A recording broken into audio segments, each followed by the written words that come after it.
Hari.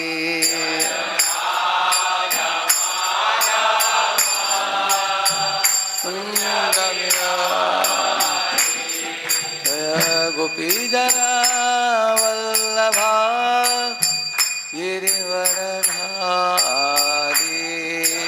Gopi Jana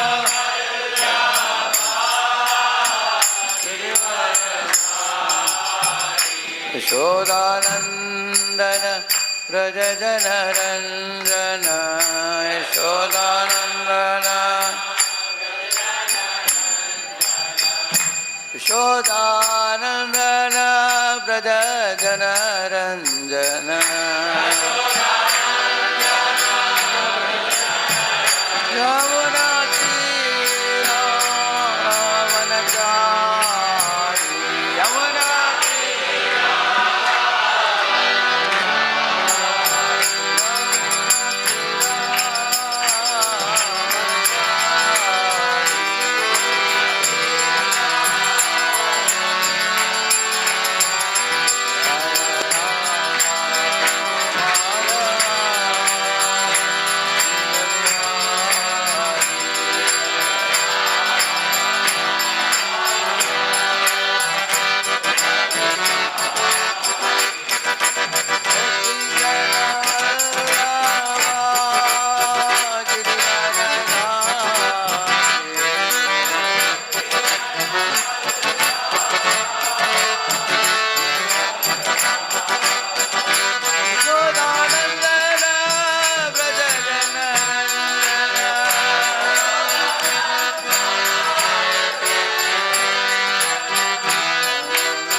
हरिनाम संकीर्तन की, श्रील प्रभुपाद की।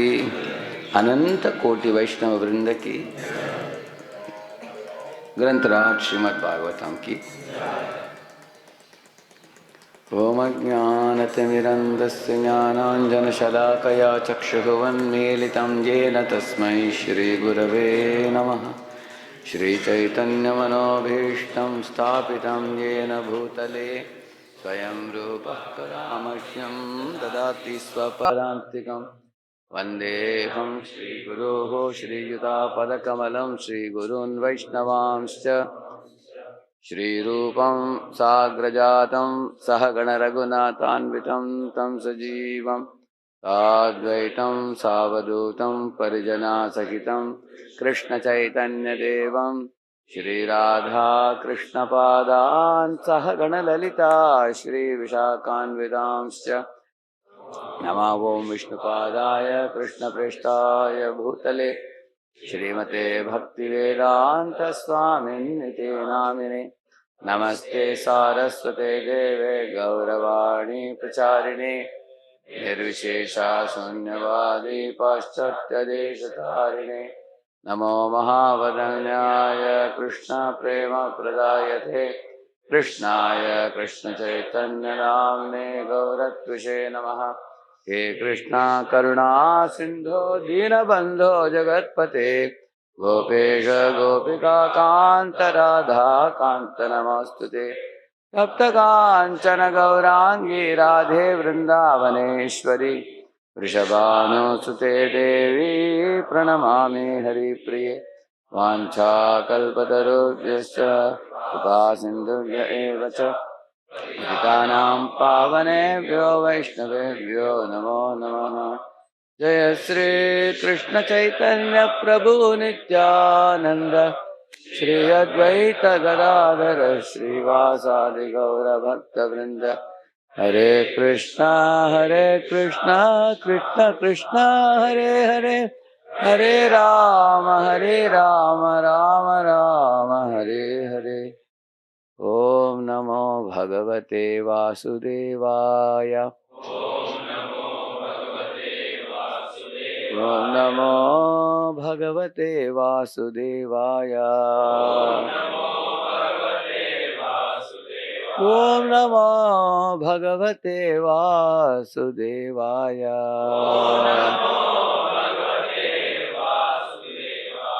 नारायणं नमस्कृत्य नरं चैव नरोत्तमं देवीं सरस्वतीं व्यासं ततो जयमुदीरये। नष्टप्रायेषु भद्रेषु नित्यं भागवत सेवया भगवत्युत्तमश्लोके भक्तिर्भवति नैष्टिकी। कृष्णाय वासुदेवाय देवकी नन्दनाय च नन्दगोपकुमाराय गोविन्दाय नमो नमः। Hare Krishna, Hare Krishna. Very happy to be here in Varanasi at the Lotus feet of Radha Gopal ji and in the association of Achyutamohan Prabhu and Devavrat Prabhu. And I think tomorrow is Grace Devakinandan Prabhu also is coming. Day after tomorrow. And with all of you. And when I came last time, this was under construction, I think, correct? Now it's complete. Looks very beautiful it is. So here is the schedule. First topic is what Achyutamohan Prabhu has chosen this topic. What is the topic? You can see that. Cultivating absorption in Krishna. You can see that? Or should we put up the light? The height is little more. Devotees have to extend their heads to see. Just like you long for the love of Krishna. That's samatkantha. I think Achyutamohan wants to increase your desperation for all that. Yeah, correct. Yeah. And also in America, they use 4 times the size screen they use in their temples. That's correct, Prabhu? Big size they use there. Of course, we have to make sure we don't break the glass. We have to make sure in dancing and ecstasy. Yeah, but it will be nice to have a bigger screen in future and at a lesser height, and you all can see it provided you all promise you won't break it. So this topic of cultivating absorption in Krishna is a very important topic.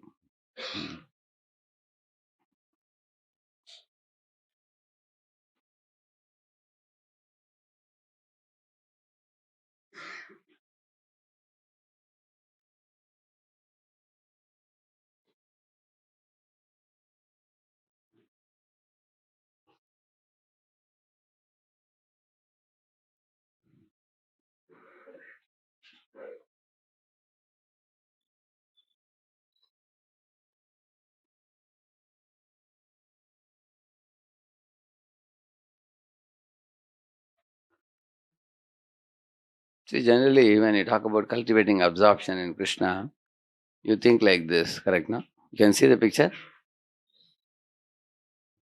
That you are like a Goswami in Vrindavan. You are completely absorbed in singing the kirtans. And you are so absorbed in the kirtan that Krishna comes to play flute for you. Correct? Na? Generally, devotees have a notion that absorbing in Krishna, mind in Krishna means that.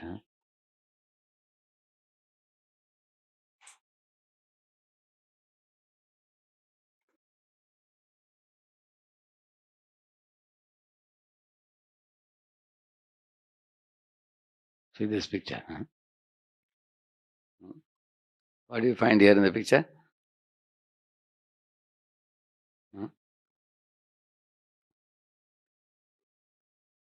Yeah, Prabhupada surrounded by all his associates and preaching to some professors and theologians.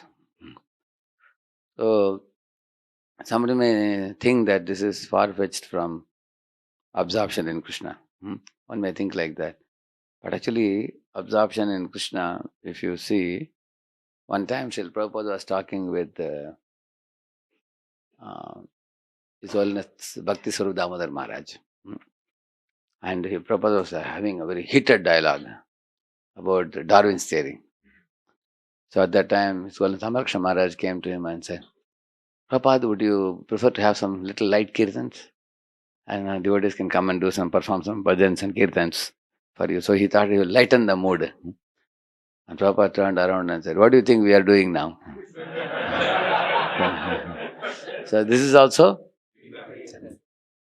So when we talk about cultivating absorption in Krishna, it means a devotee carries Krishna in one's heart and distributes Krishna to others, both relishing Krishna and distributing Krishna. So those who are only relishing Krishna, they are called bhajananandis.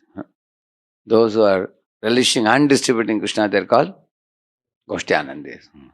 So I can show you letters of Prabhupada where Prabhupada clearly says that the goshtyanandis are superior. He says to bhajananandis, not just relishing oneself, one has to distribute. At the same time, bhajananandis are not subjected to criticism because they are internally inspired by the Lord to do bhajan. And by doing bhajan, they are spreading pure spiritual vibrations around. So once Bhaktisanta Thakur was told by somebody that you are preaching so wonderfully, but your guru is just sitting in Vrindavan and chanting Gaura Krishna Das Babaji. So they said, so he said, see, I am like the fan and my guru is like the motor, he said. See, the fan, when it rotates, everybody can see. Correct, no? Visibly. So Bhaktivinoda's preaching is like that. 64 matas, he started very vigorously preaching. Everybody can see. But the power supply for the wings to rotate, who is giving that? So my guru is like motor. He said, motor appears to be just stagnant. But that is like the Bhajananandi. So Bhajananandi is actually one who is doing bhajan purely. He is spreading spiritual vibrations all over the planet also. So in this way, both are important. At the same time, in this day and age, Prabhupada actually said, we are followers of Lord Chaitanya Mahaprabhu. And Chaitanya Mahaprabhu's mood is, he said, Shuno Shuno Nityananda Shuno Haridas Sarvatra Amara Agnya Koro Ho Prachar Kati Gare Gare Giya Koro Yei Bhiksha Bolo Krishna, Bhajo Krishna, Karo Krishna Shiksha. He said, don't stay within closed doors, Nityananda and Haridas Thakur. What you should do? Go door to door. Prati gare gare gya, karo yai Shiksha. Go and beg people in their homes. Our movement is called as the door to door movement. Go door to door and beg the people to do three things. Bolo Krishna means chant Hare Krishna. And Bhajo Hare Krishna means, Bhajo Krishna means worship Krishna. And Karo Krishna Shiksha means study Gita and Bhagavatam and put it in practice. Correct, no? So, and when one does that, one's purification and progress is catalyzed if one preaches like that. How? Because when we go for preaching, you are definitely going to be insulted by some people. And your heart will become very soft like a swab of cotton, very light, and you will be taking shelter of the Lord more fervently. So then you become a forlorn devotee. Forlorn devotee means a devotee who is very vulnerable and who is in danger or in trouble, like that. So, like somebody came and told me, Prabhu, everything is going smoothly in devotional life. I don't feel the pinch at all. I said, take some books and go out. You'll feel the pinch. So, therefore, Prabhupada, you can see he is going and preaching to scientists and scholars and theologians and students and all kinds of people. So, this is also cultivating absorption in Krishna through preaching and propagating the message. That means you are in moment after moment in touch with Krishna in this way. So when we talk about absorption in Krishna, that means how much our mind is absorbed in Krishna and how much our mind is absorbed in our own material comforts and, in fulfilling our material desires and looking for privileges and, looking for, name, fame, glory and all those things which are called as Krishna Itara. Krishna Itara means other than Krishna, yeah. So, our mind is composed of these two things. Some part of the mind is remembering the Lord and some part of the mind is, distracted by the material components. So there's a spiritual component, there is material component. So we want to minimize the material component and maximize the Krishna component to such a degree that Krishna remembrance ousts the material component. In English they call it as oust. Oust means you overcrowd the place that unwanted elements are, like this, you push and up to get out of the door. Unwanted elements, you throw them out of the door. The Krishna's remembrance dominates our heart. So in Bhagavad Gita also, Arjuna is talking about Krishna remembrance. Now, where does he talk? So you will see, Katham vidyamaham sanket pam sada parichintayan keshu cha bhaveshu chintyosi bhagavanmaya, like that is saying. Katham vidyamaham sanke tvam sada parichintayan. Means what? How can I always remember you, Krishna? Actually, that verse is not for devotees. That verse is for commoner. Haribol, Madhachandra Prabhu ki jai. Welcome. He's a very senior devotee from Seattle. ISKCON Seattle. Madhachandra Prabhu worked in Microsoft for many, many years and preached to hundreds of people in Seattle. So your daughter is studying here, I heard, isn't it? Okay. Very happy to have you here.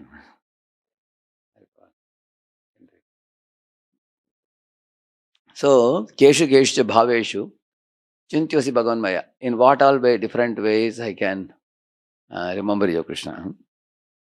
So, Prabhupada says that when you drink milk, you remember the cow, isn't it? Gomata ki jai, and then you drink milk. Correct, no? So milk is called as a separated energy of the cow. And in the same manner, Prabhupada said, when you are hearing my lectures, as soon as you put Prabhupada's any sound, either kirtan or lecture, you will remember Prabhupada, correct, no? Like I used to go to deity room to cut the fruits in my very early days in Chapari temple when I joined. So when we take a bath and then wear a chadar and go to the deity room to cut the fruits, they'll put that Vande Ham tung tung tung tung tung tung tung Shri Guru, the proper voice, Yeah. So it will be so powerful, like a golden magnetic voice. So you will feel as if Prabhupada is right in the next room only. It'll look like that. So this is called separated energy. That means you hear the sound of a person, it's called voice print, we call it. Voice print. Every one of you have a voice. And when somebody hears, like your mother is talking on phone to you, when she talks to you, although she's just talking on not a video call, but audio call, but you can see her face. You remember her face immediately. So, in the same manner, Prabhupada gave the example when a child returns home in the evening, the child is seeing the father's shoe and the coat and the tie, everything, and the child immediately understands my papa is back at home. Maybe he is taking a shower now. So the coat reminds the child of the father. So that is the meaning of separate energy. That means when you go out in the garden, you look at the sky. Again, immediately you can see the love of the Supreme Father. Aham bija pradaha pita, 14.4. Krishna is telling, all creatures are my children, and I am the one who maintains them through the material agency of Durga, isn't it? So you can see the sun shines, the cloud showers, the crops grow, the grains fructify, and the fruits ripen, the flowers, blossom, and the seasons change. So when you see all these wonderful things, phenomenon happening, immediately you think, oh, how merciful that Father is. So I'll show you one very beautiful statement by Bhaktivinoda Thakur. I'll show you.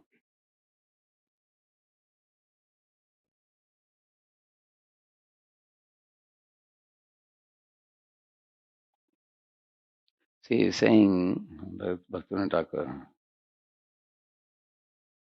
though fully aware that the Lord is completely unconditioned, our holy and sweet principle of love takes a different view to that of the rationalist.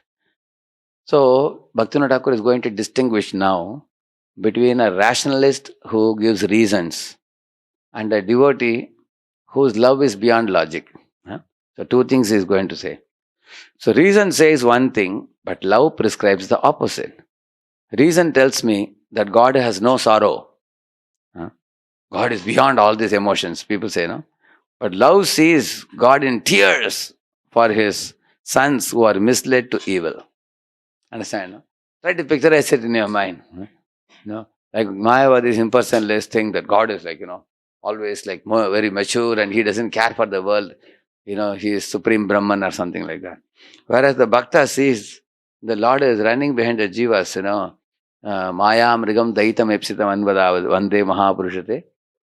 And so Lord is crying tears for his lost children and thinking, when will they come back to me? Isn't it? Reason tells me that the strict laws of God reward and punish me in a cold manner. But love reveals that God slackens his laws to the repentant soul.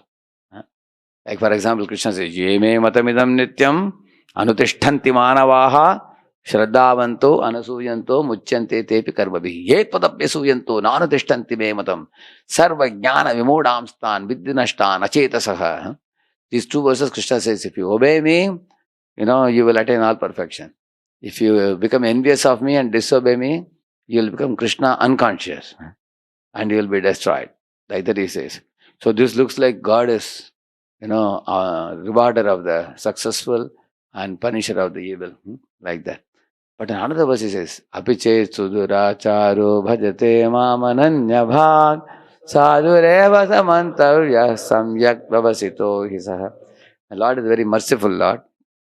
Like for example, a mother may make a small child, get up from the ground and walk by giving her fingers. Hold my finger and walk. And the toddler is trying to walk. You've seen the child walking? The child is not able to walk properly. Sometimes child is, Mama, please lift me up. Mother says, no, beta, you have to learn to walk also. So walk. Sometimes while walking, after some distance, the child falls on the ground. I think again the mother helps the child get up. Correct, no? Will the mother delight in seeing the child falling down, or will she delight in seeing the child walk? Yeah. And in case a child is unable to walk and falls, is she going to slap the child? No. That's what Krishna says, that even if my devotee, the whole world is in the direction of sense gratification, but my devotees are making an effort to become Krishna conscious. So when they are coming towards me, I feel sympathy for them. They are making an effort against the current of the world, and they are taking toddler steps towards me. Even if they slip, uh, I will give them a helping hand to lift them up. Saudhareva samantavyaha, he says. Kshipram bhavati dharmatma shashvat chantim nigachati kaunte patijanihi. See, when Western devotees came to India, in one home program they had gone, people gave some, idli, dosa and sambar, South India, they gave. So those guys ate. After that, they saw some tissue papers on the table. They took the tissue paper and they wiped it. Hand like this. Some guys were telling, hey, see this fellows, these guys are not washing hand with water. They are just using a tissue. Prabhupada said, Apiche Sudara Charo, Bhajate Mam Ananyabha. Don't think they don't know the culture of washing the hand, in water. This may be a small, standard which they may be breaking. But they have so much faith in Krishna which you don't have. Prabhupada told them. See, they are loving Krishna. Therefore, they have given up everything in this world and they have come to Krishna's lotus feet, which you cannot do. And they may be not washing with water, and they may wash with tissue paper, and you may be very strict about washing with water. But out of the which is superior? They are superior because they have the faith in Krishna. Sadhuri Evasaman. Very soon they will learn. They will learn better than you also, Prabhupada said. And now you will find many of the devotees coming from the West. They can actually do puja. They have taken Brahman Diksha. They know Shodashopachar. Many of them are big Sanskrit scholars also nowadays. Matsya Avatar Prabhu from Australia, Matsya Prabhu has written the whole Harinamamarat Vyakaran book, 2 volumes, you will see that. So, one should not think that a devotee has some... Krishna is always very forgiving. That's the point here. So, reason tells me that the strict laws of God reward and punish me in a cold manner, but love reveals that God slackens his laws to the repentant soul. Krishna feels pity for the struggling devotee. So, and he gives a helping hand. There are many verses like that. Mat chitta sarva durgani mat prasadat tarishyasi atachetvam ahankaram shoshyasi vinangshasi na shoshyasi vinangshasi. He's saying that mat chitta sarva durgani mat prasadat tarishyasi. By my mercy, my devotee can cross over the samsara and come back to me. And sarva durgani means all obstacles in the path of spiritual life my devotee can overcome. How? Because I will help my devotee. I will give right intelligence at the right time. Dadami buddhi yogam tam yenamam upayantite, he says. But therefore one should devotee should be very afraid to, deviate, because we should not take undue advantage of Krishna's trust in us. Correct, no? Like for example, imagine a company is giving you a lot of lenience. You want to go for yatra, 15 days they gave you leave. No problem. Diwali time, they gave bonus to everybody. Everybody they gave 20,000. And you told that your family has some real need. He gave you 50,000. So when it comes to bonus, he gives you more bonus. Double bonus he gives you. When it comes to holiday, he gives you 15 days holidays also. Now, other times you should work properly or not. Correct, no? Other times also you think, hey, my company boss, I think he's a fool. I can dance on his head if you do that. Then suddenly the company, other managers will decide to throw you out. And you will go running to boss. Boss, you have been always friendly with me. Why these guys are doing that? You will say, what can I do? The committee has decided. Our company panel, you're not doing properly, so they are throwing you out. So, therefore, we should not take undue advantage of Krishna's kindness. Then that becomes 7th offense. Correct, no? Yeah. Reason tells me that with all his improvements, man will never touch God. That means, hey, God is so great that you can't even go anywhere near him. He's infinite. Like that, logicians speak like that. And logicians also say that God is so great that he cannot come to this world and do avatar and all that, like you guys are saying. Like that they say. How can such a big God come into this world? He must be somebody beyond and transcendent, so transcendental that he doesn't have anything to give and take with this world. Like that they talk. And here what is, but love preaches that on the conversion of the soul into a state of spiritual womanhood. Spiritual womanhood means gopis. When the jivas adopt the mood of gopis, God, unconditioned as He is, accepts an eternal marriage with the liberated soul. That means the Lord accepts the gopis as Gopijana Vallabha and He dances with them, isn't it? Reason tells me that God is in infinite space and time, but love describes that the all beautiful Lord is sitting before us like a respected relative and enjoying the pleasures of society. That means you will find there are two understandings of God. One is God is so great, He is in infinite space and time and is unapproachable. It's called Paratvam, we call it. And the opposite is Saulabhatvam. Sulabha, from that word has come Saulabhatvam. Saulabhatvam means Lord is very easily approachable. He is just like your friend sitting next to you. You can see Him, you can touch Him, you can play with Him, you can joke with Him. And He is very human. He is easily approachable. And He is not very, it's not that He is, because of His greatness, He is unapproachable. So that is actually the bhakti understanding. Lord is easily approachable. So there is one famous song I will show you. Only you have to see the English script.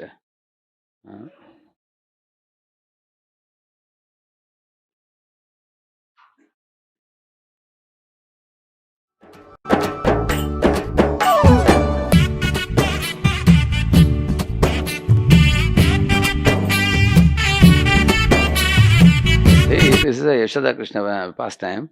Probably you have not seen this. Other one I have shown. This is a new one, this one. Oh, volume is very low now here. Huh?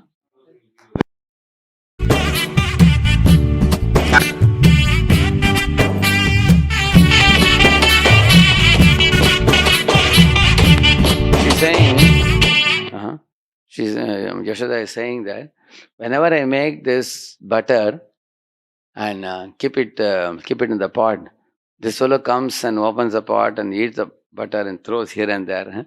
So today I will do something. Keep it in the top, she's saying. She's trying in the top. Trying to the rooftop. Now he can't do anything.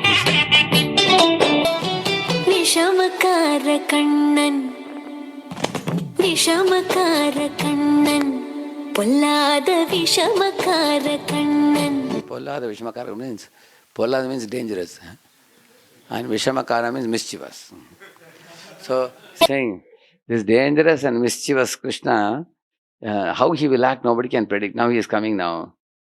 பொல்லாத விஷமக்கார கண்ணன் விஷமக்கார கண்ணன் வேடிக்கையாய் பாட்டு பாடி விதம் விதமாய் ஆட்டமாடி நாழி குரலிலை செய்யும் நந்த கோபால கிருஷ்ணன் விஷமக்கார கண்ணன் விஷமக்கார கண்ணன் வேடிக்கையாய் பாட்டு பாடி விதம் விதமாய் ஆட்டமாடி நாழி குரலிலை செய்யும் நந்த கோபால கிருஷ்ணன் விஷமக்கார கண்ணன் விஷமக்கார கண்ணன் பொல்லாத விஷமக்கார கண்ணன் விஷமக்கார கண்ணன் வேடிக்கையாய் பாட்டு பாடி விதம் விதமாய் ஆட்டம். This fellow, every muhurta means every 40 minutes or so.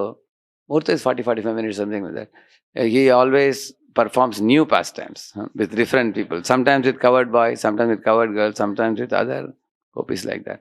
So here you find Krishna is very easily approachable, isn't it? Yashoda. He has accepted one of his devotees as his mother.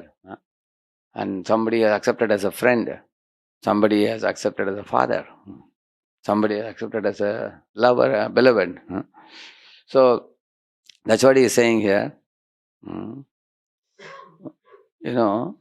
God, reason tells me that God is in infinite space and time, but love describes that all beautiful Lord is sitting before us like a respected relative enjoying the pleasures of society. And it is a fact, because when Krishna becomes a Dwarkadish, he expands into each of the palaces, 16,108 palaces, is it not? Huh? And with each of the queens, he is present as a husband. And every queen is thinking, if he spends so much time in my palace, then what about other queens? Probably this fellow is attached to me. Huh? They're thinking like, they don't know that he has already expanded everywhere. Huh? Yeah. Actually, when it comes to reciprocating with Krishna, reciprocating with the jivas, nobody can match Krishna. See, we all as human beings, we have some limits because we have limited time, limited space. In those days, anybody would write a mail to me, I would respond. Somebody told me that from within 30 seconds I got reply from you. I wrote and immediately got the reply. One fellow in America was telling. Of course, I was telling him that, I have a quickly responding nature, but now the mails are like 500, 600 mails in my box. I'm gasping. Not able to catch up. Huh? Because we are human beings, we have limits. But when Krishna killed that Bhaumasura and then saved those princesses, there were 16,000 of them. Huh? And then when he opened the jail gate, they all came out and they were not ready to budge an inch. Krishna asked, why are you like this? Why don't you go to your father and be happy? They said, we are all a rejected lot in society because we have been brought by this demon. Now nobody will marry us. We have become, useless now. So Krishna said, then what do you want to do? Even if we go home, we are not sure whether parents will accept us. So we were in the jail all these years. We don't know what's our future. So then Krishna asked, then what do you want? Then they said, you only marry us, you only saved us. And Krishna said, all right, no problem. All of them, 16,000 of them. Is there any one of you boys here who will be ready like that? 16,000 girls are saying, you marry us. Even if you are ready also, can you maintain them? To maintain one wife, people have to work 16 hours a day.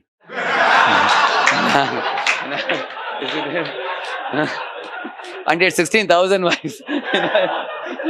Isn't it? So that is the meaning of God, you see. Not only that, when not only Krishna said, all right, immediately he expanded himself to marry each of them. Of course, he put them in palanquins, he gave them saris, he gave them ornaments.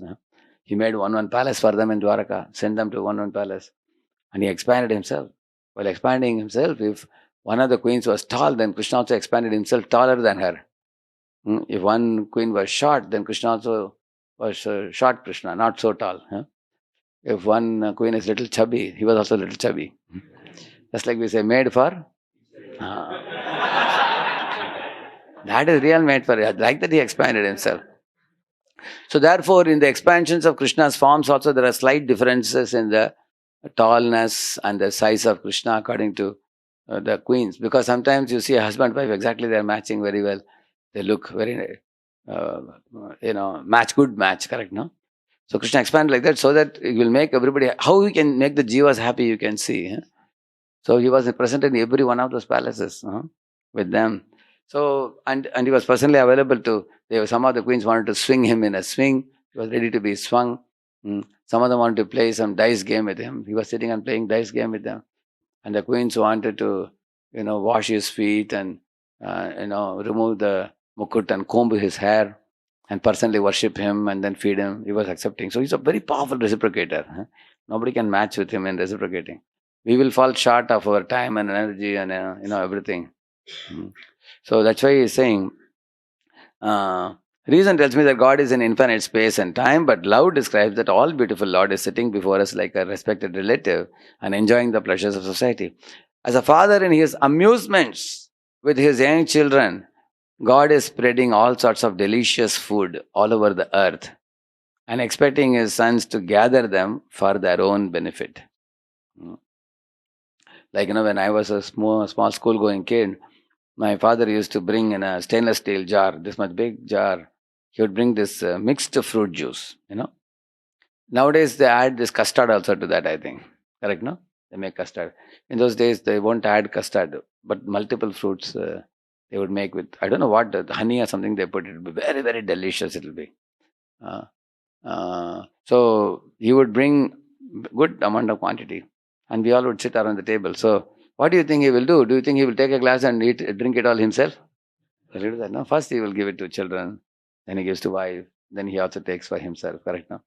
So just as a father would like to share his happiness with children and wife, the same manner, Krishna also likes to, he's always happy. Nobody can make him morose. You will never find any picture of Krishna morose. Yeah. On the hoods of Kaliya, he is smiling also. Correct, no? Anybody here, you saw a snake, you will be smiling? How fearful we will become, isn't it? He not only saw a snake, he was on the hoods of the Kaliya snake. Still he is smiling. In the Kurukshetra battlefield, Prahasanniva Bharata, he says. Prahasanniva means what? He was smiling. There also, yeah. Everywhere you will see him cheerful. Why is he able to smile? Because he has no fear. Nobody can kill him. Nobody can dominate him. Nobody can defeat him. So, and he doesn't want to keep his happiness with himself. He wants to distribute the happiness to all the jivas, other jivas also. So, how does he distribute the happiness? Beginning with Annamaya. Therefore, he says here. So, even though we have come here to this world rebelling against him and turned our attention away from him, you can imagine for the turned away jivas, he is giving such nice eatables in this world. Can you imagine? Imagine if God is angry with us. He says, all through this globe, you will only get plain rice. That's all. No other item. All guys, morning rice, afternoon rice, evening rice, and nothing to mix with rice. Can you imagine? Why? Because you are turned away from God. You rebelled against God. If you want real good prasad, you have to come to Goloka. Bhulaka to Goloka. Then only then you will get. Does he say that? No. You can see the kind of, I remember in my home they used to make this sevai, used to call it, sevai. They make like this. And my mother used to have like 4 or 5 dabbas. Big, one above the other. And when she would keep it all down one by one, each sevai will have different flavors. One will have lemon sevai. And one will have, I don't know whether you know that, puliyodare they call it, I think, tamarind, I think they will put, I think. Similarly, another one will have tomato one. Something like that, she will make it like that. One will be sweet one also, which generally we will take in more quantity. Jaggery and all. So the base is same, but the taste, she would make different flavors, different tastes like that. Similarly, he has given so many, he knows that my living entities have a long tongue. They want to eat tasty one. So he has given spices like ginger, he has given pepper, isn't it? He has given hing, elaichi, correct, no? And then fried kaju, isn't it? But all these things make the items attractive or not? Yeah. Sometimes in ISKCON they make halwa. I saw so much kaju, more than suji also. You've seen that? So opulent they make, isn't it? I asked, is it suji halwa or kaju halwa? So much kismis kaju. You have to search for suji in that. So the point is, you will see that how many items he has given for delicious food. That's what he is saying here. As a father in his amusements with his young children, God is spreading all sorts of delicious food all over the earth. Not only vegetables, cereals, spices, also fruits with different type of juices. Like you see, all of us have different type of tastes. Let us see. How many of you are fond of apple juice? Let us see. Nobody. There are about 10 fellows. How many of you like pineapple juice? That's a different taste, correct? No, pineapple is more, it seems. Okay. How many of you like lemon juice? There are a few. Okay. How many of you like mango juice? Amazing, Of course, mango juice, you have to be controlled in drinking. One time we were going in a train. Some congregation devotee brought a big stainless steel vessel full of mango juice. And then devotees got down and they were serving. Some devotees took 1 glass, 2 glass, 3 glass. One devotee took 8 glasses. And the serving devotee said, Prabhuji, please take care. You will be able to take so much. He said, you don't worry, I will take care. Yeah. And then next day morning when he went to lavatory, big sound. So therefore we should be sanctioned, sanctified. Third one is called regulated. Regulated also. So, of course, what I am saying is so much He has given in this world. As a father in his amusement with his young children, God is spreading all sorts of delicious food all over the earth and expecting His sons to gather them for their own benefit. But the loving children, out of their holy and unmixed love. What a beautiful word Bhaktivinoda Thakur is using. Our love for God should be holy and it should be unmixed love, means unalloyed love. That means we should not approach Him with any material desires. We should not approach Him out of fear. We should not approach Him for duty's sake. In the Manmana Bhavat Bhakta purport, Prabhupada writes, don't be an official meditator. He writes, official meditator means, I am supposed to do Mangalarati. I am supposed to chant 16 rounds. See how God will be very fed up with us. Isn't it for that attitude, correct, no? See, when it comes to eating prasad, you say, I am supposed to eat. Do you say that? So that we do, with full heart. With such a heart that we forget everybody around us. Me and my plate, that's all. So, therefore he is saying that, but the loving children out of their holy and unmixed love. So, actually wherever there is love, it is very magnetic. Like a group of age-standard boys, in a school I saw. I asked, why do you all study so hard? One boy said, पढ़ना पड़ता है नहीं तो पिताजी पिटाई करेंगे. So is it a great relationship? Another fellow is saying that मैं जरूर पढ़ूंगा, क्यों नहीं, अगर मैं अच्छा रैंक मिलेगा तो पापा बाइक देंगे मुझे. So his goal, his heart is filled with bike, correct, no? I want to get a bike. And his heart is not carrying father and mother, he's carrying bike in the mind. I will get a good mark and I'll get the bike in exchange, correct, no? Yeah. And somebody said, पढ़ना पड़ता है, school में डाला है, फिर क्या करना है, पढ़ना है ना, ड्यूटी हमारा, ड्यूटी कर रहे हैं, पढ़ना पड़ेगा. बोला उन्होंने इंजीनियर बन जाओ, बोला ठीक है इंजीनियर बनते हैं. But one boy said, I want to see a smile in my mother's face, father's face. I want to get a first rank and show them. If they smile, that will be my victory. Said. That means that is based on. Yeah. Similarly, approaching God, we should not approach out of fear or desire or duty. We should approach with love. That's what he's saying. But the loving children out of their holy and unmixed love.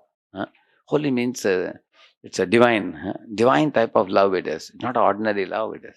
In this world, love is very short-lived. People, initially they say, I can't live without you. And after coming together, they say, I don't want to be with you. I want to get rid of you.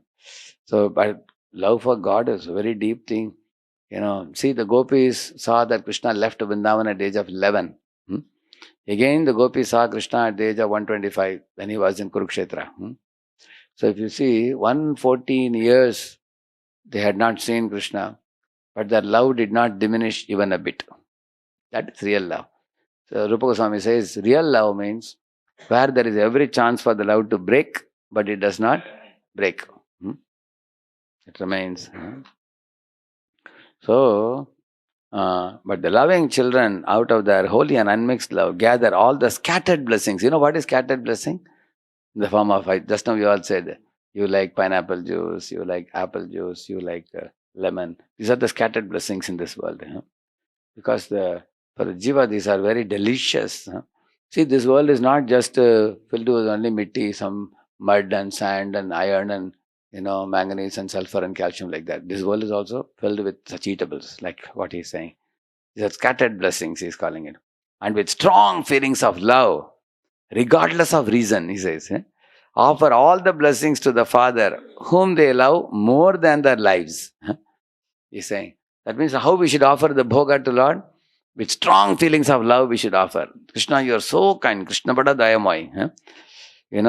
You've given such amazing gifts to us. Like one fellow I met in Brooklyn Temple, one old man had come for my evening lecture. After my lecture, I went to meet the people. So he was, I asked him, he came to ask me some question.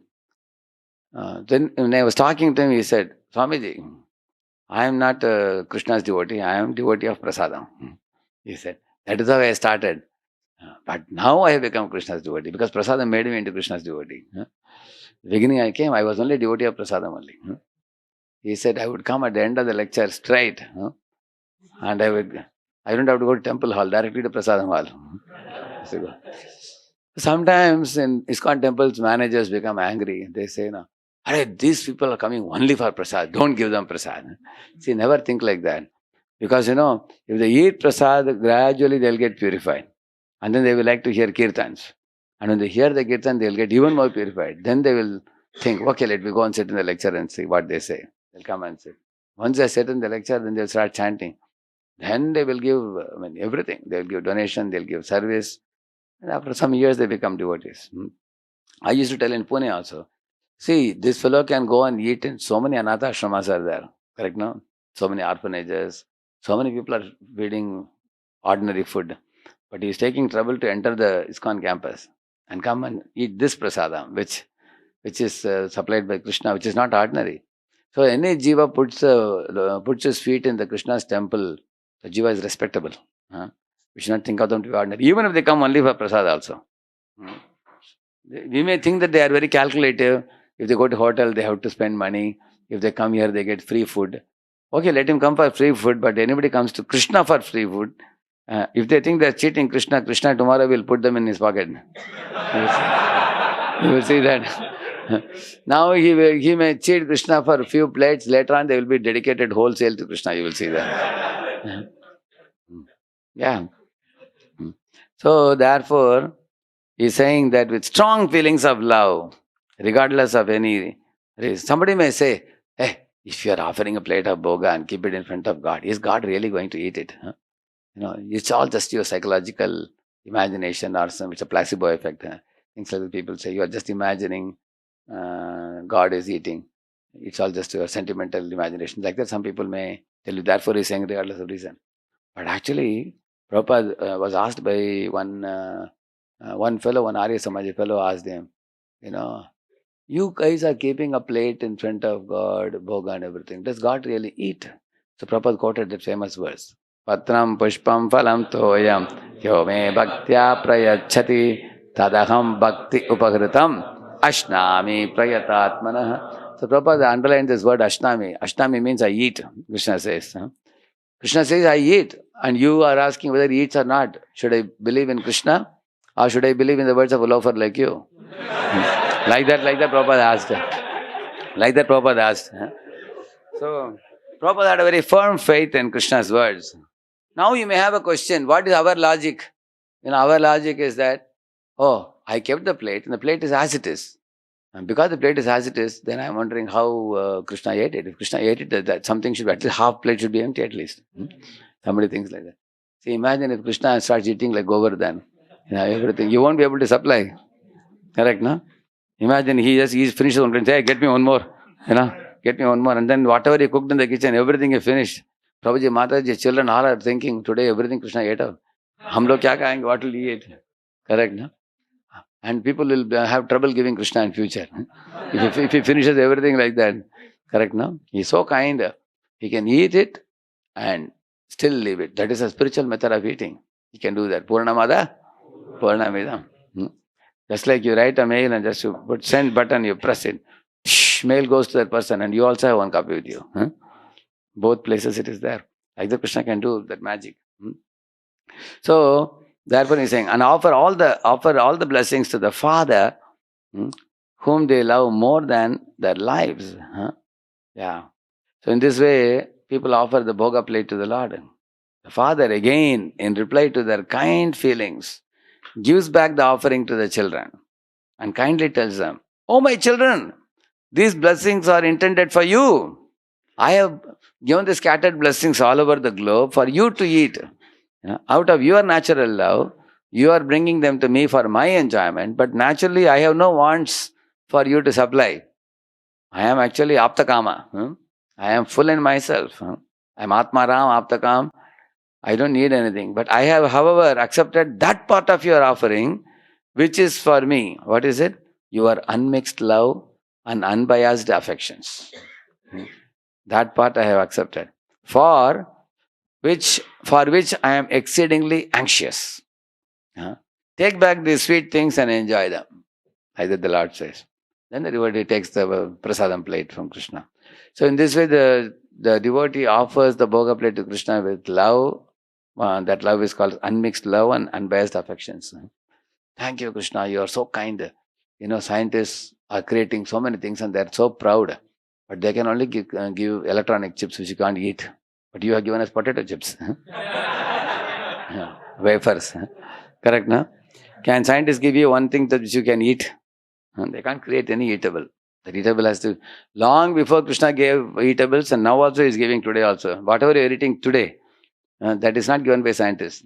It is given by Krishna. Although they are creating so many other things.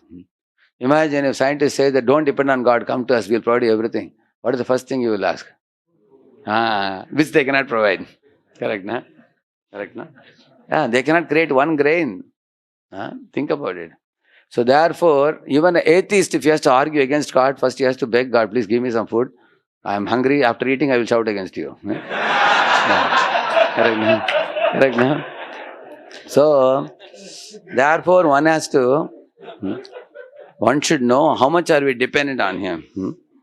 And then he's saying, this process of unbiased love, which dry reason can never approach, he's saying, this process of unbiased love, which dry reason can never approach, sanctifies the food we take and brings us harmless enjoyment every day of our natural life. Actually, Bhakti Yoga means harmless enjoyment.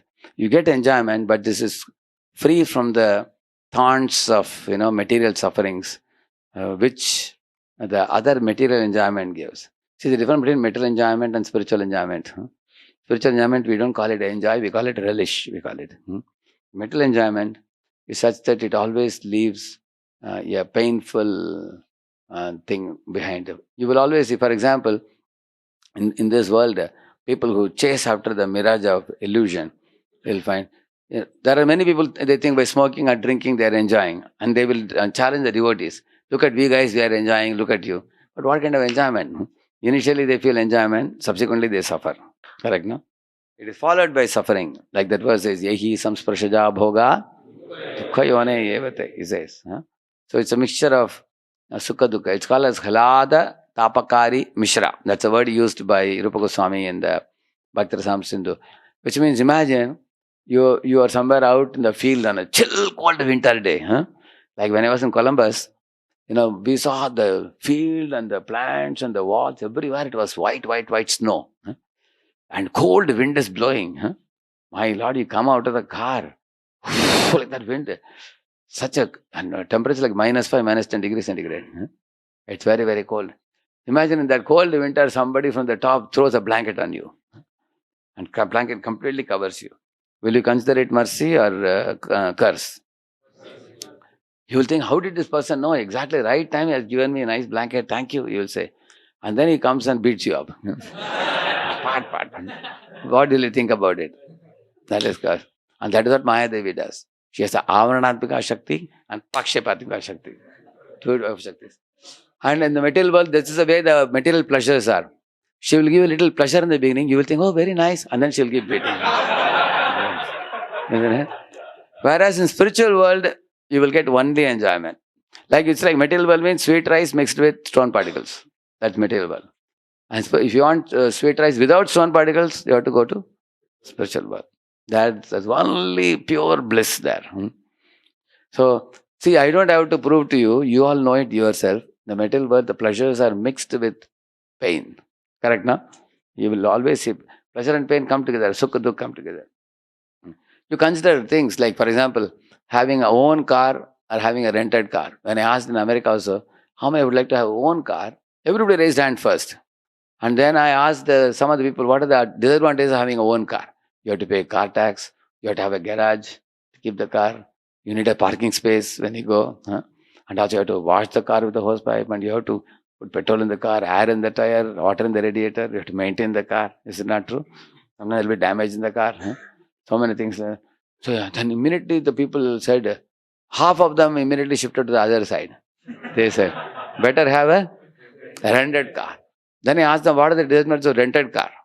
Then people started saying, in rented car, you see, you can't get the car when you want quickly. Nowadays, you can locate the position of a car also, Still, it takes time. And you can't get the car of the size which you may want. Sometimes you want a big car. You don't get the car like that. Is it not true? And you can't have the pride of possessing a car by going in a rented car. People will say he doesn't have a car. People will say, isn't it? Yeah. And also you will see that, if you are holding a dignified position, you are expected to come in a certain type of car, correct? No? Yeah. Sometimes you can't take the whole family. The car is a small car, whatever. So, in this way they were telling. Then I asked, how many of you think own car is better? Again, some more people shifted to that side. Finally, everybody agreed that whether you have own car or rented car, both have problems and both have advantages. Correct, no? That means the material world, the happiness is mixed with suffering. That's how the material world is. But if you go to spiritual world, there is only happiness. There is no suffering. That's the point. Like you see, while eating, people enjoy. Like one time I saw on the train, a big family. Big family of 10, 12 people.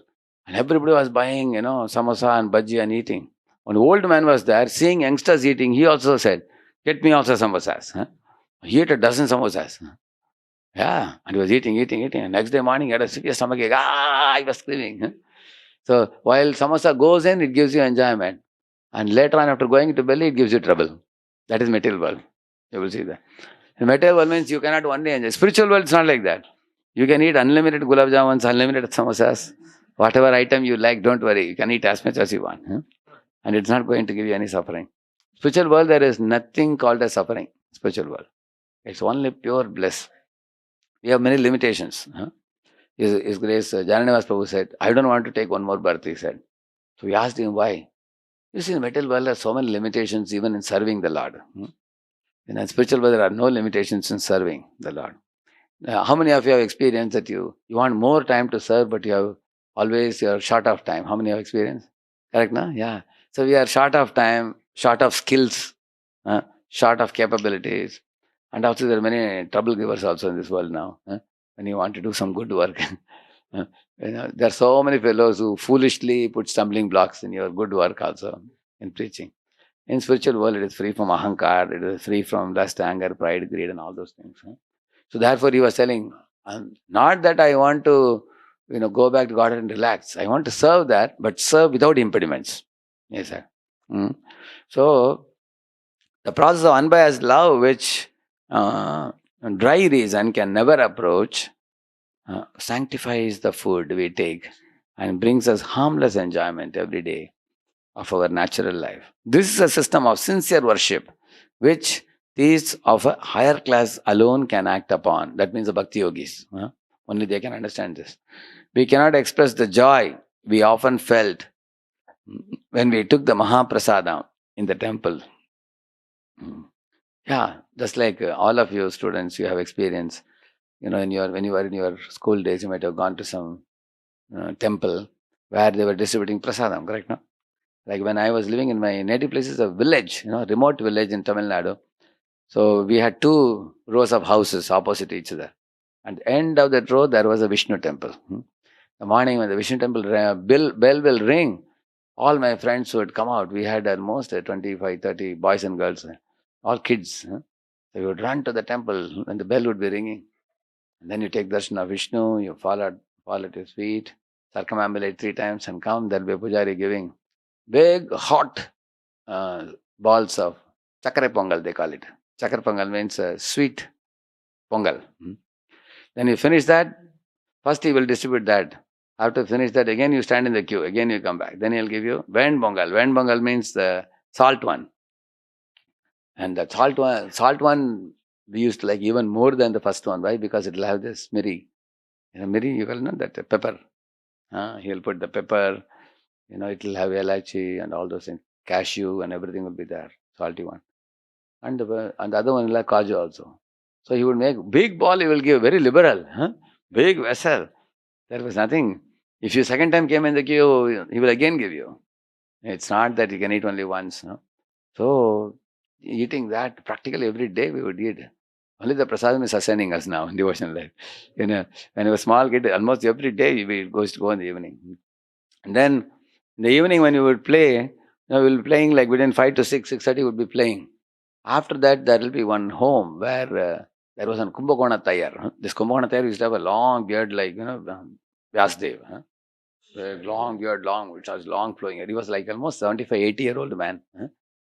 In his house, there used to be veranda. So we were children almost, like 25 of us would go and sit. He would speak from Ramayana so beautifully. Ramayana and Mahabharata. Cut. Every day he will go progressively read the shlokas and he would speak very beautifully. So that type of facility we had good sanskaras, but nowadays sanskaras have become very weak because even grown-up people don't know much. So when we, and those days are very memorable. They produced very deep impression. Therefore, he's saying we cannot express the joy we often felt when we took the Mahaprasad in the temple, he says. Because the temple is such a holy place. You go to the temple and take darshan, there will be powerful fragrance of the chandan in the temple. And also you take the arati lamp in your eyes and the bell would ring. That produces such a holy vibration it is. And there will be 2 rows of Brahmins sitting like this. One row will sing one line of Vishnu Sahasranam. They would say like that. Vishnu Vashatkaro Bhota Bhavya Bhavak Prabhu, one line. And this will say next line. Bhota Grad Bhota Pridbhavo Bhutatma Bhuta Bhavanaha Bhutatma Paramatma Cha Muktanam Paramagatihi Abhyaya Purusha Sakshi Kshetra Gnokshariye Vacha. Nobody can sleep. Because you don't know when will your turn will come and what you have to say. You have to be very attentive. See, in some temples, I am seeing ISKCON temples, morning 10 offenses, one person doesn't recite.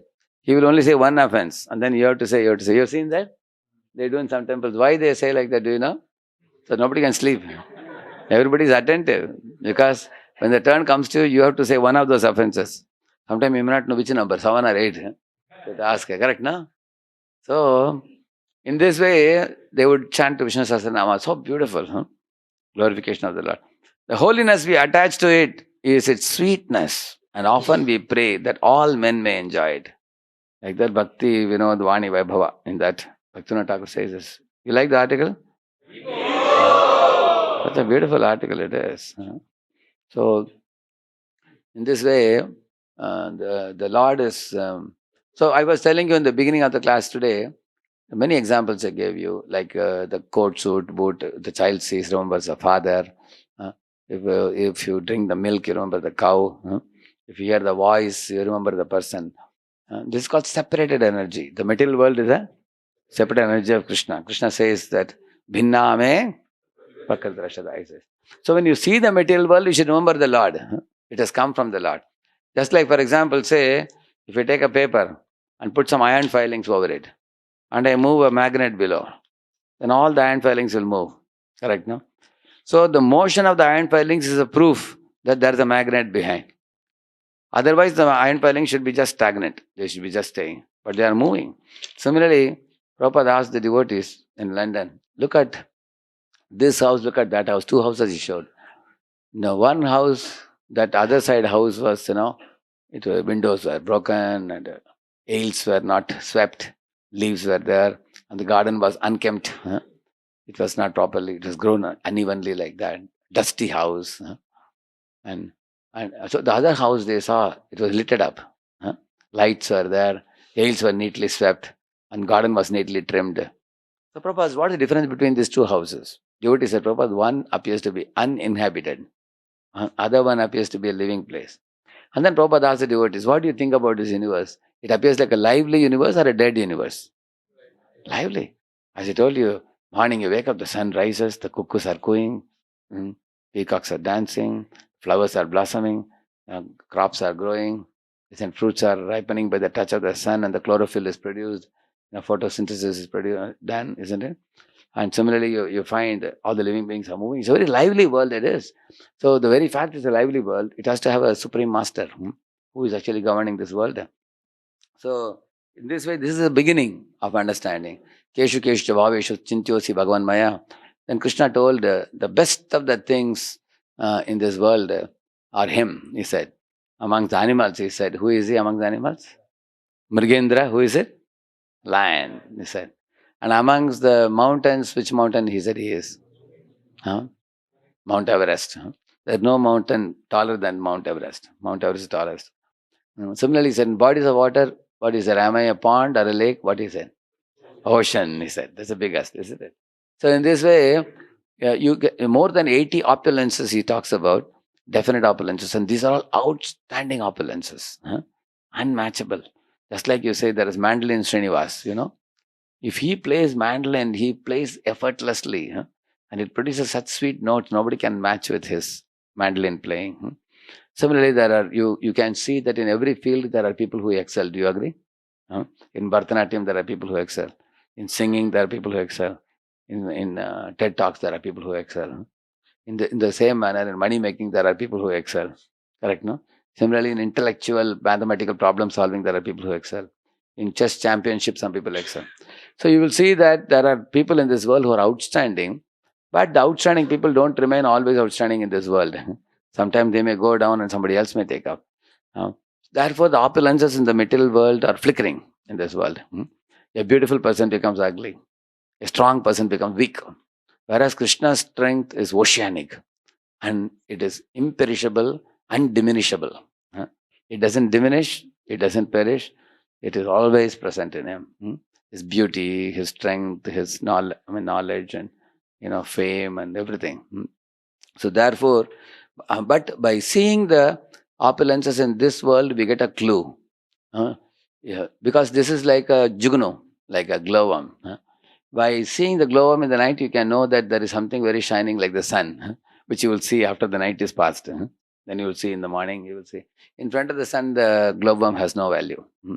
All the opulences of this world are insignificant in front of Krishna's opulences. So, therefore, Prabhupada says that this kind of understanding of the separated energy in relation to God is a preliminary understanding of cultivating. So, there are three things he says. I am the cause of all causes, I am the essence of everything, and I am the very best of everything. Where does he talk about the essences? Like everything has an essence. Like the essence of the fan is what? To give air. One boy said the essence of fan is to rotate. He said, not rotate. Some fans may rotate but not give air. Then what do they use? Essence of the fan is to give air. Essence of the bulb is? That means everything has an essence, you agree? Similarly, somebody gives you an apple. You eat the apple, chawa chawa chawa, no taste. Then what is the use of apple? The essence of an apple is to give you taste of juice. Correct, no? Yeah, it should be tasty. So, in the same manner, you will see that everything has some essence. So, 7.7, beginning with that, he says, Tasoham apsakaunteya prabhasmi shashisuryayo pranavas sarva vedeshu shabdhakke paurusham drishu punyo gandha prativyamscha tejaschasmi vibhavasau Jivanam sarva bhuteshu tapaschasmi tapasvishu Bijam mam sarva bhutanam vidhi partha sanatanam Buddhir buddhimatam asmi tejas tejas vinamaham Balam balavatam chaham kamaraga vivarjitam Dharma viruddho bhuteshu kamosmi bharatarshava. Up to that he says, Ye jaiva satvika bhava rajasastam ye matta yeve titan vidhi natpaham teshu te mayi Trivir gunamayair bhaver ye bhisarvamidam jagat mohitam na vijanati mame vyaf paramavyayam. Up to this, it is 7.7, 7.14 or so, 7.13. So in these verses he says, I am the taste of the water, I am the light of the sun, I am the light of the moon, I am the strength of the strong, I am the intelligence of the intelligent, I am the prowess of the powerful man. Like that he says, essence of everything. So that means in this world there are millions of things you see, and if they don't have the essence, they are good for nothing. You agree? That means the essence in each of them is who? Krishna. Therefore Prabhupada said, even drunkards, he said, while drinking liquor, you all guys are very attached to liquor because it has a good taste, right? They said, yes. So think that the taste is Krishna. Then you will come to Krishna. Prabhupada said that. Even when you are, because there is liquor, you cannot be attached to liquor unless there is some taste in that. So in this way, essence of everything is Krishna. So Krishna says that. Like you will see, anybody knows the flower has a fragrance like rose or lotus. So where is the fragrance originally coming from? Punyogandha. The program for the fragrance is in the earth. The program for the fruit juices is in the moon. Huh? These are all subtle things which even science has a great scope to study. They have not come up to this point of understanding. That means Bhagavad Gita can give you doctorate thesis problem definitions. Huh? Yeah, you can do that. You know, like you keep a fruit in front of the moon and ripen it. Like I used to live in Govardhanaka village, no? So I used to eat papaya in the evening and I threw it out of the window. I used to keep throwing like that. Very soon, within 2 weeks, we found another big tree came up. Huh? And then we got very nice papaya. And the papaya is like so ripe and so juicy, so delicious. Such a sweet is very rare to see. And because it's not touched by a human being. That's a speciality. Because if human being doesn't touch it, then moon touches it and produces juice. If a human being takes out the papaya, what he will do? Quickly he will ripen it. Quickly he will make money in the market. And then when he put the papaya, chow, chow, chow, no taste. Correct, no? Yeah. So we can show the papaya sweetened by moon and the papaya which is made ripe by smoke.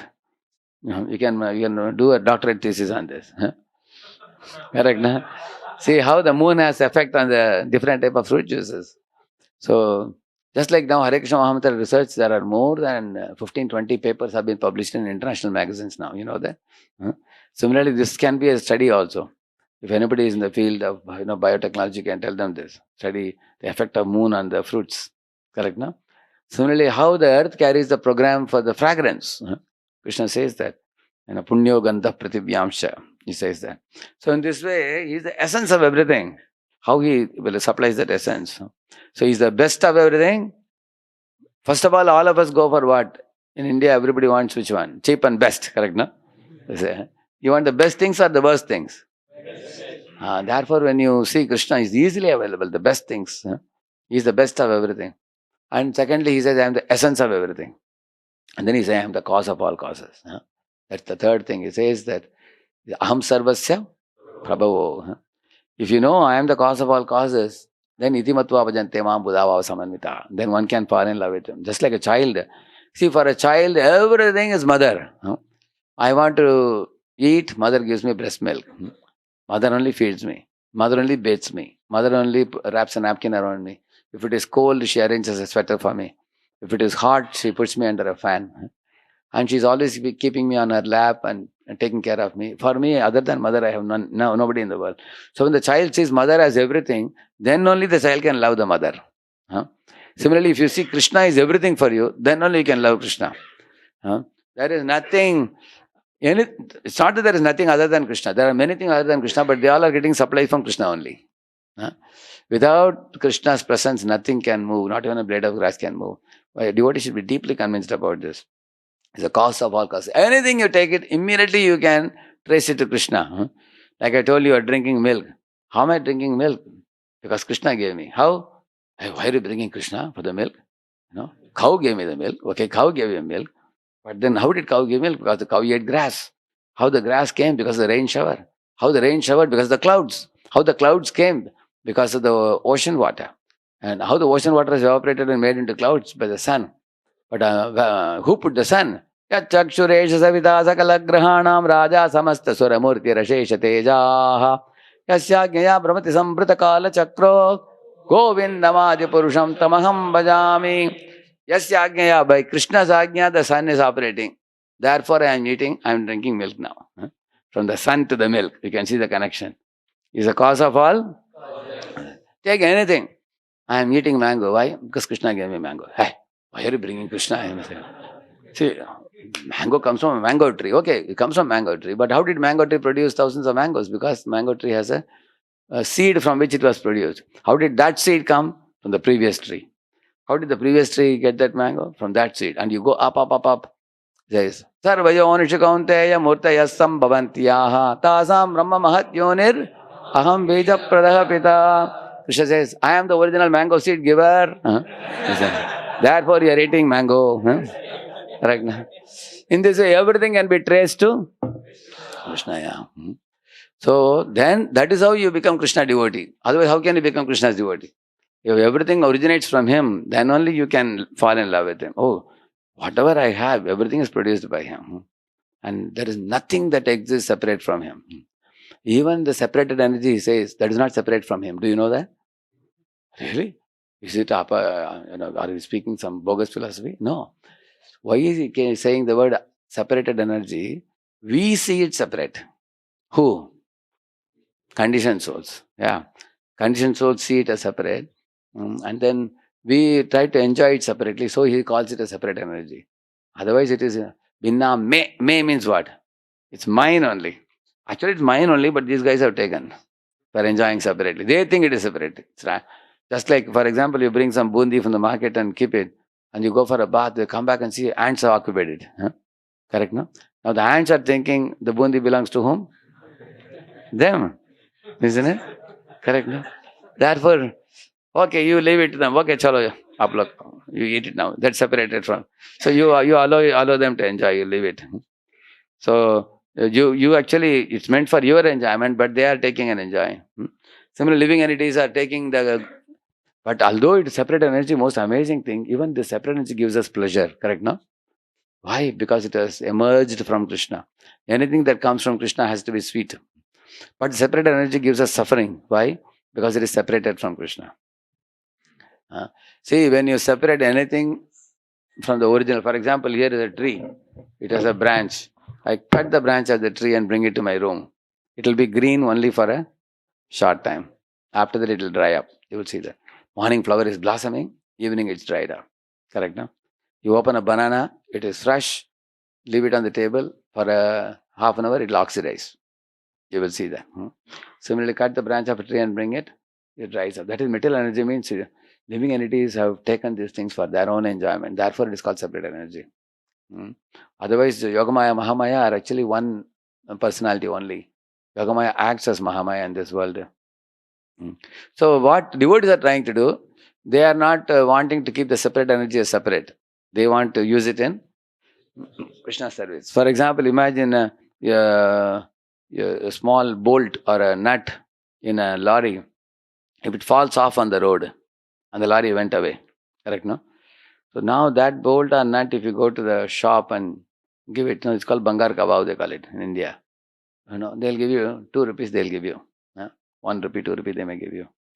But if you want a standard bolt in the shop, they will say 50 rupees when you are fitting it in the machine. Because if the bolt is going to be a part of the machine, its value is high.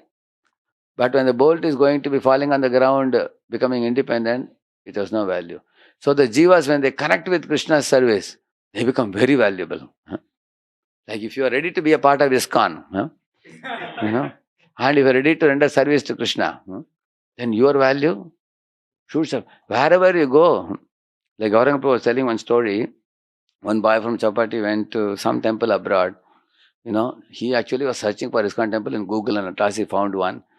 And then he went in the morning and he saw beautiful deities, offered obeisances, that he was very happy. And then they asked him, where are you from? He said, I'm from Chapati. Hey, you're from Chapati temple, Bombay. They said, welcome, welcome. They said, today is Nityananda Trayodashi, we had no speaker to speak. So, very good that you have come. They said, please you give the lecture. You are also initiated devotee, you should give lecture. He said, no, I somehow got initiated. But I am not so learned and all, He said, I am sorry. They said, no, we want you only to give. We have heard a lot of glories of Maharaj and all that. They said. So they put him on Vyasasan. He was very shy. This is the first lecture he is going to give in his life. And when he sat, he started recollecting all pastimes of Nityananda, what he heard from Maharaj. And he spoke more than 1.5 hours. And the president had to send a chit. Bahut ho gaya, abhi thoda. You please relax for some time. So, see, now why am I telling you this example? Because he is connected to Bombay, he is connected to ISKCON, his value is increased. On the other hand, imagine somebody rebels against Guru, rebels against ISKCON, and he separates and goes. I heard one very dangerous story I can tell you from His Holiness Prabodhana Sarthi Maharaj said. Actually, it's good to hear, although it is dangerous, lesson is also very powerful. So he was telling, there was one brahmachari who wanted to marry American girl. American girl, she was a simple disciple of His Holiness Gaur Govind Maharaj. And she was very happy. She said, you are a great devotee. And I am also a devotee. I was thinking if I can marry some good devotee like you. And she didn't see that this fellow is my favorite or something like that. For her, some shelter is required now for a woman. So she said, thank you that you are ready to marry me. And please go to the spiritual master, take his blessings and tell him about that you wish to marry me and all. And if he blesses, I will be happy to marry. Then he went to his Guru Maharaj and said, Maharaj, I have decided to change the ashram I want to marry. He said, I want to marry that particular girl. And his Guru, Gaurgand Maharaj said, hey, you are a Odisha village boy. You should marry a Odisha girl locally in the village. Village girl you can marry. I have so many other disciples. You can marry her. Tum chinta mat karo. I will suggest you another girl. Like that he said. But he said, no, Maharaj, I have already spoken to her. No, hum dono ka baat ho gaya. We have decided we are going ahead. Like that he said. Maharaj said, what? Is this the way you speak to the Guru? If you have decided what you wish to do, you want to do it, then you can't be my disciple. No. Then he said, okay, what I should do to not be your disciple? Then he called one devotee and said, okay, take back the Kantimala and take back the Japamala and remove his shika also. And then all that they did, and then he agreed. He said, okay, now I am relieved from the Guru. Now I can marry her. Then he went to her and said, this is what happened. She cried. She said, my Lord, for me, Guru Maharaj is like Krishna. I respect him so much. And you are rejected by him. Now how I can marry you? I cannot marry you, she said. She said, anything in this world, in our life, we should never do without blessings of the superiors. And Guru is like our life and soul. Guru is our connection to Krishna. So if you are rejected by him, then you are rejected by Krishna also. So then she understood that he is attached to my body. He is not attached to advancing in devotional service, whereas she was attached to advancing in devotional service. Her goal was, I want some Prabhu, some master who will escort me to Krishna, back home, back to Godhead. That was her aspiration. But his aspiration was, she is a white-skinned, young, beautiful American girl. I want to marry her and enjoy her. With that idea, he was thinking. Now, she also rejected him. Guru also rejected. It's like, na garka na gatka. That means if you disconnect from Guru and ISKCON and Krishna, you are like that bolt which was laying on the road. Correct? No? You have no value. Asar. Just like if you have a coal inside the fire, it will be red hot. You have seen that? Red hot. But sometimes it falls outside. Then it becomes black. Asar, good for nothing. It has no more potency. But if it is inside the fire, it has potency. It can also behave like fire. So, therefore, devotees of the Lord take all this separated energy, so-called separate energy, and then engage it all back in Krishna service. Because when you engage it in Krishna service, it carries weight, it carries potency. Without engaging in Krishna service, things become asar. So, this is what I am telling you today is actually a preliminary stage of remembrance of Krishna. It's a very preliminary stage. Beginning with understanding that everything should be engaged in Krishna service. I also belong to him. And all this, Krishna is the cause of all causes, is the essence of everything, is the very best of everything. Understand these things and make a beginning in this stage. And then when one advances more in spiritual life, under the guidance of a Vaishnava Guru, then one can start under appreciating Krishna's form, Krishna's name, form, qualities, pastimes, and activities which are actually like gold weight, we call it. It's very advanced absorption. That we will discuss on another occasion. We will discuss about that. That type of, that starts with Shravanam, Shravanam and Kirtanam and Smaranam, and there is a Pranavastha, there is a Shravana Dasha, Varana Dasha, Sampati Dasha, and Smaranavastha, and then Anusmriti, we call it. That type of remembrance is directly the form of Krishna. That's a very advanced platform it is. Before you can go to the form of Krishna, we have to do the homework with this, what we talked today. This is much more basic. Therefore, Arjuna is asking for the sake of others. Neither did Arjuna needed this knowledge, nor did Arjuna need the Vishwarupa Darshanam. Both these things he asked for the sake of other people in the world. Actually, he told Param Brahma, Param Dhamma and all those things before Vishwarupa Darshan. Correct, no? 10th chapter only he told. Sarvameta Dridam Manye Yanmam Badasi Keshava Nahite Bhagavan Vyaktim Vidur Devana Dhanam. That he says in 10th chapter, not in 12th chapter. He didn't need any proof to surrender to Krishna. He was fully convinced, Arjuna. So, that other absorption of Krishna, we will talk another time when I come. If Hachidamanpu reminds me, we will talk about that. Shri Prabhupada की, गौर भक्ता वृंदा की। Hare Krishna.